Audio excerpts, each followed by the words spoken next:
Hello दोस्तों, कैसे हैं आप सब। मैं मनोज कुमार अपने YouTube चैनल विद्यालय की ओर में एक बार फिर से आप सबका स्वागत करता हूं। तो आज के इस सेशन में दोस्तों मैं आपको बताऊंगा कि आपकी कक्षा 12वीं के सत्र 2021-22 यानी कि सेशन 21-22 के लिए CBSE ने आपका जो एग्जाम का पैटर्न होगा और किस तरह से आपके जो 2 टर्म में बांटे गए थे कि कुछ दिन पहले CBSE ने आपका जो पूरा सिलेबस है उसको 2 टर्म में बांटा था। उसमें प्रत्येक टर्म में आपने कौन से पार्ट पढ़ने हैं और आपका जो प्रश्न पत्र बनेगा, क्वेश्चन पेपर बनेगा, उसका फॉर्मेट क्या रहेगा। तो ये आप इस वीडियो को अंत तक जरूर देखना, ये बहुत आपके काम की होने वाली है। और जब आप इस वीडियो को अंत तक देख लोगे इस वीडियो को, तो आपको बहुत खुशी महसूस होगी, क्योंकि जो CBSE है उसने आपके लिए बहुत सहूलियत यानी कि बहुत राहत दी है और आपका कुछ जो सिलेबस है उसको भी कम किया है। तो चलिए शुरू करते हैं और देखते हैं CBSE ने आपका जो सिलेबस है वो किस तरह से बांटा है। तो दोस्तों कुछ दिन पहले CBSE ने आपका जो सिलेबस है उसको 2 भागों में बांटा था, टर्म 1 और टर्म 2 में। और टर्म 1 में आपको बताया गया था कि आपका जो पेपर है वो 90 मिनट का होगा और उसमें MCQs के फॉर्म में आपसे 40 नंबर के जो है सवाल पूछे जाएंगे, जो 1.5 घंटे का होगा, 90 मिनट का। और इसमें आपके सारे MCQs के होंगे और जो पेपर होगा वो आपका नवंबर और दिसंबर के महीने में निर्धारित किया गया था। अब हम CBSE ने ये बताया है आज इस अपने सर्कुलर में कि आपसे वो किस तरह का जो प्रश्न पत्र बनेगा वो कैसा होगा, उसका प्रारूप कैसा होगा और उसमें कौन से पाठ आपने पढ़ने होंगे। तो देखिए शुरू करते हैं और बात करते हैं। और ये हम जो बात कर रहे हैं बच्चों, ये आपकी हिंदी ऐच्छिक यानी कि हिंदी इलेक्टिव है, हिंदी इलेक्टिव की बात कर रहे हैं, जिसका विषय कोड 002 रहता है, ना कि हिंदी कोर की। तो जो हिंदी ऐच्छिक वाले बच्चे हैं जिन्होंने हिंदी ऐच्छिक रखा है ये उनके लिए है। तो देखो बच्चों, यहाँ पर जो टर्म 1 का है, टर्म 1 के लिए जो सिलेबस निर्धारित किया गया और जो प्रारूप बनाया है वो कुछ इस तरह से बनाया गया है CBSE ने कि आपसे जो पहला होगा वो अपठित गद्यांश पूछा जाएगा। अपठित गद्यांश, जिसमें आपसे 2 अपठित गद्यांश में से आपने कोई एक गद्यांश करना होगा और वो आपका 10 नंबर का होगा, माने कि आपको 10 प्रश्न मिलेंगे, यानी कि वो भी MCQs की फॉर्म में विकल्प के साथ में। तो आपका 10 नंबर का एक आपको जो है ये अपठित गद्यांश हो जाएगा। उसके बाद आपके जो 2 अपठित पद्यांश में से आपने कोई एक अपठित पद्यांश करना होगा, यानी कि काव्यांश करना होगा, वो आपका 8 नंबर का होगा। इस तरह से आपके जो अपठित गद्यांश और काव्यांश चाहिए 18 नंबर के हो जाते हैं। उसके बाद आपका जो दूसरा कार्यालय हिंदी और रचनात्मक लेखन जो आपकी पुस्तक है, आपकी ये अभिव्यक्ति और माध्यम, इसमें से आपसे बहुविकल्पी प्रश्न यानी कि MCQs में ही 5 प्रश्न पूछे जाएंगे जो 1-1 नंबर के होंगे। तो इस तरह से आपका 5 नंबर के प्रश्न बनते हैं। अब आपकी जो पुस्तक है अंतरा भाग 2, उसमें से बहुविकल्पी प्रश्न पूछे जाएंगे और वो आपके पठित काव्यांश यानी कि उसमें जो आपका काव्य खंड है उसमें से 5 बहुविकल्पी प्रश्न पूछे जाएंगे 1-1 अंक के। उसके बाद आपका जो पठित गद्यांश यानी कि जो कहानी और पाठ आपने पढ़े हैं उसमें से आपसे 1-1 अंक के 5 प्रश्न पूछे जाएंगे। और आपके पाठों में से पठित जो पाठ आपने पढ़े होंगे उनमें से कोई 6 में से कोई 4 बहुविकल्पी, यानी कि आपने 6 में से कोई 4 बहुविकल्पी प्रश्न करने होंगे, 5 देंगे, 5 में से कोई 4 करने होंगे। तो इस तरह से 4 नंबर का होगा, मानी कि आपकी जो पुस्तक है उसमें आपका पठित काव्यांश, गद्यांश और जो आपने क्वेश्चन पढ़े हैं उसमें छोटे छोटे क्वेश्चन जो 1-1 नंबर के पूछे जाएंगे विकल्प के साथ में, वो 14 नंबर का होगा। अब आपकी जो दूसरी पुस्तक बचती है जिसको आप अनुपूरक पुस्तक बोलते हो, अंतराल भाग 2, उसमें से आपसे जो पठित आपने पाठ पढ़े होंगे उनमें से कोई भी 3 बहुविकल्पीय प्रश्न पूछे जाएंगे, 3 प्रश्न पूछे जाएंगे जो 1-1 नंबर के होंगे। इस तरह से आपका टोटल 40 नंबर का बनता है। अब जो 10 नंबर बच के वो आपका आंतरिक मूल्यांकन यानी कि इंटरनल असेसमेंट, जो ये आपको विद्यालय स्तर पर आपके जो सब्जेक्ट टीचर होते हैं वो इसको कंडक्ट करवाएंगे। और उसमें क्या आएगा, आपकी कंपिटेंसीज चेक की जाएंगी, श्रवण और वाचन, माने कि आप किस तरह से चीजों को सुनते हो, किस तरह से उसका वर्णन करते हो, वो आपके अलग अलग तरह की हैं। तो वो विद्यालय स्तर पर जो आपके अध्यापक होते हैं, विषय अध्यापक होते हैं, वो करवाते हैं। तो इस तरह से आपका जो पूरा जो पेपर बनता है ये 50 नंबर का बनेगा। 50 में से आपको टर्म 1 का स्कोर मिलेगा और ये नवंबर दिसंबर में होगा।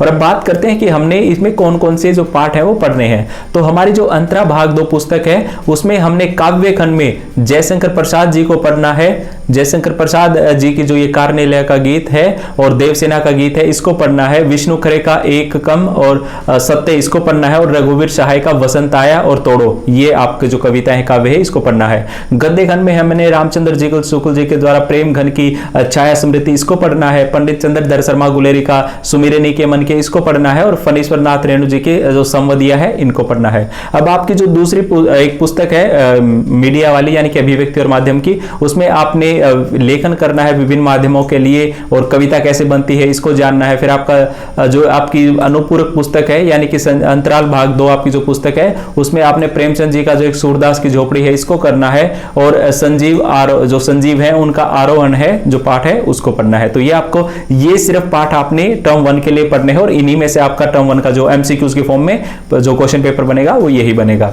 अब बात करते हैं टर्म 2 के लिए, और टर्म 2 का भी आपका सेम उसी तरह से 50 अंक का पेपर होगा, 40 का पेपर और 10 आपको विद्यालय की तरफ से दिए जाएंगे। और जो पेपर है ये आपका मार्च और अप्रैल के महीने में सीबीएसई के द्वारा किया जाएगा। अब ये किस तरह से इसमें प्रश्न पूछे जाएंगे हम वो देख लेते हैं। तो सबसे पहले आपसे कार्यालय हिंदी और रचनात्मक लेखन करवाया जाएगा, और इसमें आपको एक रचनात्मक लेखन करना होगा जो 5 अंक का होगा। उसके बाद आपका एक औपचारिक विषय पर आपने एक पत्र लेखन करना है जो भी आपका 5 नंबर का होगा। उसके बाद आपने कहानी नाटक की रचना प्रक्रिया पर आधारित 2 लघु उत्तरीय प्रश्न, यानी कि आपसे 2 प्रश्न पूछे जाएंगे, 2 लघु उत्तरीय यानी कि आपसे प्रश्न पूछे जाएंगे, और वो आपके टोटल 3 प्रश्न आपके होंगे, वो एक 3 नंबर का होगा और एक 2 नंबर का होगा, इस तरह से कुल 5 नंबर के होंगे। उसके बाद आपका ये समाचार लेखन, फीचर लेखन, आलेख लेखन आधारित पर आपसे 2 लघु उत्तरीय प्रश्न पूछे जाएंगे, वो भी आपका एक 3 नंबर का होगा और एक 2 नंबर का होगा। इस तरह से ये आपके 5 नंबर के बनते हैं। तो ये आपकी जो लेखन काम है उसमें आ गया। अब आपकी जो पाठ्य पुस्तक है अंतरा भाग 2, उसमें से काव्य खंड में आपसे 3 में से किन्हीं 2 प्रश्नों के उत्तर करने होंगे जो आपके 2-2 अंक के होंगे, यानी कि 3-3 अंक के 2 प्रश्न होंगे जो 6 नंबर का हो गया। और काव्य खंड में भी इसी तरह से आपसे 2 प्रश्न पूछे जाएंगे, लेकिन उनमें से एक करना है वो बहुत छोटा होगा, यानी कि अति लघु उत्तरीय प्रश्न जिसको कहते हैं, वो 2 नंबर का एक ही होगा। अब गद्य खंड में भी इसी तरह से आपसे 3 प्रश्न पूछे जाएंगे, 3 प्रश्न पूछे जाएंगे, उसमें से आपने कोई 2 करने होंगे जो 3-3 अंक के होंगे, और आपका एक छोटा प्रश्न पूछा जाएगा आपसे जो अति लघु उत्तरीय है, जिस तरह से आपका काव्य खंड में पूछा गया था, वो आपका 2 नंबर का होगा। तो इस तरह से कुल आपके ये 8 और 8 16 अंक हो जाते हैं प्रश्न उत्तरों के मिलाकर के। अब बात करते हैं आपकी जो अंतराल भाग 2 है उसमें किस तरह से प्रश्न पूछे जाएंगे। तो उसमें आपसे 3 में से कोई 2 प्रश्न करने होंगे, और ये आपके 2-2 अंक के होंगे। 3 में से कोई 2 प्रश्न करने हैं और ये 2-2 अंक के होंगे, माने कि 4 नंबर का टोटल। तो इस तरह से आपका जो 40 नंबर का पूरा पेपर बन जाता है। जो 10 नंबर बचते हैं टर्म 2 के, वो आपके आंतरिक यानी कि मूल्यांकन किया जाता है। आपका असेसमेंट मूल्यांकन जो स्कूल में किया जाता है वो किया जाएगा। उसमें आपको एक प्रोजेक्ट वर्क दिया जाएगा, जो आपके अध्यापक होंगे वो आपको एक प्रोजेक्ट वर्क देंगे, विषय अध्यापक, वो आपका 10 नंबर का काउंट होगा। तो इस तरह से आपका जो स्कोर बनेगा वो 50 में से बनेगा। 50 आपका टर्म 1 का और 50 टर्म 2 के लिए। अब हम ये देखते हैं कि हमने कौन से पार्ट पढ़ने हैं टर्म 2 के लिए। जो टर्म 1 के थे वो हमने नहीं पढ़ने हैं, आप उनको भूल जाना। अब हम सिर्फ टर्म 2 की बात कर रहे हैं और इन्हीं को आपने पढ़ना है। तो हमारी जो अंतरा भाग 2 है उसमें काव्य खंड में हमने तुलसीदास जी को पढ़ना है, जो भारत राम का प्रेम है पद है। उसके बाद जो मलिक मोहम्मद जायसी का 12 मासा है और विद्यापति के जो पद है इनको पढ़ना है। फिर जो गद्य खंड में उसमें असगर वजाहत के शेर, पहचान, 4 हाथ और सांझा इसको पढ़ना है। निर्मल वर्मा का जहां कोई वापसी नहीं उसको पढ़ना है, और ममता कालिया का दूसरा देवदास इनको पढ़ना है। अब बात करते हैं हमारी जो अनुपूरक पुस्तक है अंतराल भाग 2, उसमें विश्वनाथ त्रिपाठी जी का बिस्कोहर की माटी और प्रभास जोशी का अपना मलवा खाऊं उजाड़ू सभ्यता में, जो ये 2 पाठ हैं इनको पढ़ना है।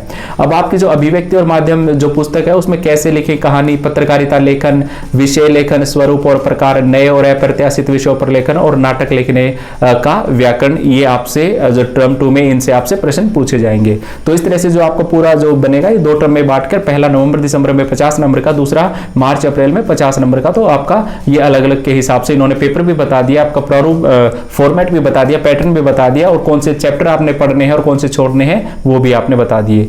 तो उम्मीद है आपको आपका जो सिलेबस है वो अच्छे से समझ में आया होगा और आप इस हिसाब से अपनी तैयारी अब शुरू भी कर देंगे। तो इस वीडियो के अंत तक जुड़े रहने के लिए मैं आपका धन्यवाद करता हूं, और आगे आने वाली इस तरह की जो सीबीएसई से जुड़ी हुई नई वीडियोस हैं उनकी जानकारी लेने के लिए और अपनी जो पाठ है, जो क्लास है, उससे जुड़ी हुई पाठ और काव्यों की जानकारी के लिए आप इस चैनल से जुड़े रहे। तो एक बार फिर से मैं आप सबका धन्यवाद करता हूं। धन्यवाद।